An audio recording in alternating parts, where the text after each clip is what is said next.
What if our greatest threat isn't war or plague, but perfection itself?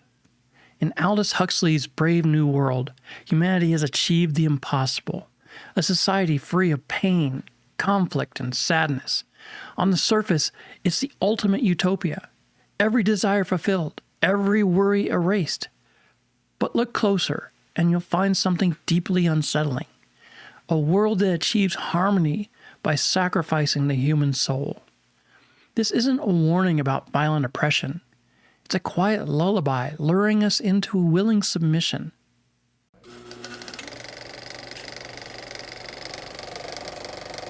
In the world state, no one rebels because the thought never even arises. And why would it?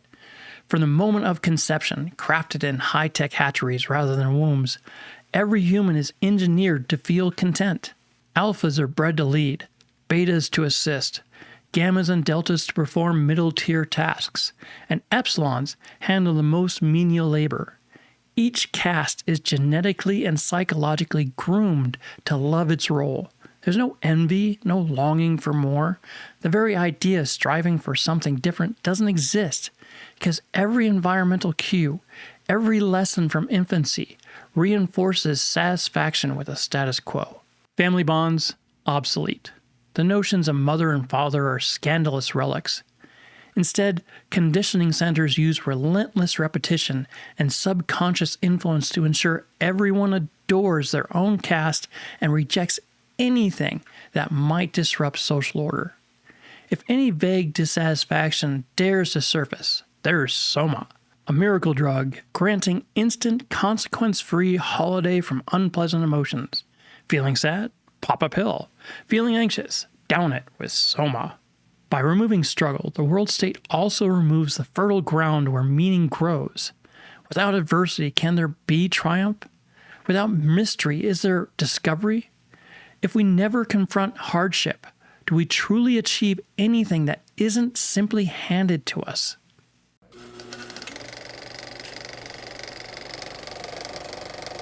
Bernard Marx, an alpha plus psychologist, senses something is off. He's physically smaller than his fellow alphas, a minor glitch in the system that leaves him strangely dissatisfied. He can't name what's wrong, but he knows amid all this polished contentment, something rings hollow. He craves a sense of authenticity or purpose that isn't on the world state's menu. Then there's Lenina Crown. By contrast, is perfectly at ease, conditioned to enjoy shallow pleasures and casual relationships. She finds the world delightfully uncomplicated. And why question a system that keeps you comfortable and entertained? She's never known longing or tasted the bitterness of loss, so the idea of craving something deeper is completely foreign to her. And then there's John the Savage, born on a reservation outside the world state's reach, where people still experience family, pain, art, religion, and yes, even aging and disease. John has read Shakespeare, felt heartbreak, known hunger, and looked upon mysteries without easy answers. He recoils from the world state's artificial bliss, seeing it as a narcotic haze that deadens rather than enlivens the human spirit. Without sorrow, does joy have any meaning? Without sacrifice, does love have depth? And finally, there's Mustafa Mond, a world controller who knows exactly what's been lost. He once hungered for truth in science and philosophy. He secretly keeps banned books, works of art, religion, and poetry that he acknowledges but suppresses. Mond chooses stability over truth, comfort over profundity. In his eyes, peace justifies any sacrifice, even if that sacrifice is humans' capacity to struggle, question, and aspire. This cast doesn't give us a simple taste of heroes and villains. Instead, Huxley offers us a subtle moral ecosystem. Bernard's unease, Lenina's shallow delight, John's pained authenticity, and Mond's calculated acceptance. They all force us to ask what we value most.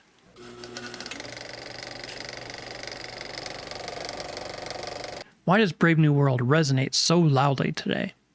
It's because we're tiptoeing towards our own version of it, willingly trading complexity for convenience. We aren't forced into complacency, we're choosing it. Our smartphones serve us up endless hits of curated content, algorithms that learn our tastes and feed us a steady diet of familiar pleasures. Entertainment platforms show us shows just like the ones we once enjoyed, carefully avoiding anything that might challenge us. Our social media creates echo chambers where we rarely confront opposing viewpoints. It's not that we can't handle debate. We often just don't bother. Engaging with something uncomfortable takes effort, and why expend that effort when there's a frictionless alternative? Our reality is subtly shaped by recommendation engines, genetic engineering, and virtual experiences that promise to make life smoother and easier. Think about it. When was the last time you sought out art that unsettled you? An argument that contradicted your beliefs, or a new idea that didn't fit your preconceptions?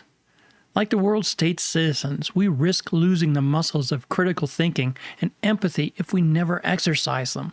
Gene editing might cure disease, and that's an undeniable good. It really is. But as we perfect our children, do we risk erasing not just suffering, but also the resilience born from overcoming it? Virtual reality can take us anywhere, but if we choose the easy simulation over the challenging real journey, what do we lose? The path to growth often lies through discomfort, boredom, and even failure.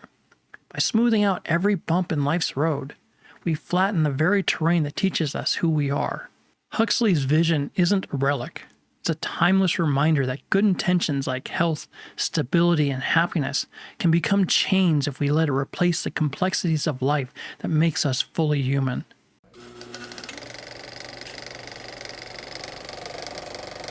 The world state's true sin isn't seeking happiness. It's making happiness the only goal, flattening the emotional landscape until nothing truly matters. Without adversity or mystery, why strive? Without fear of failure, what's the thrill of success? And without questions that shake us, can we ever find the truths that enlighten us? We don't need to reject technology or comfort outright. They're tools, and tools by their nature are neutral. It's how we wield them that determines their impact. We can enjoy convenience while still cultivating curiosity, challenge, and growth. We can embrace the future without discarding the complexity that gives life depth. The key is awareness, knowing the risks of too much ease, too much comfort, and too much artificial perfection.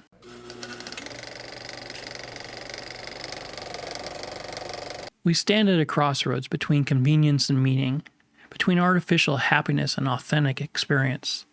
Huxley's message guides us. True fulfillment often demands embracing uncertainty, welcoming challenge, and sometimes crossing the harder road.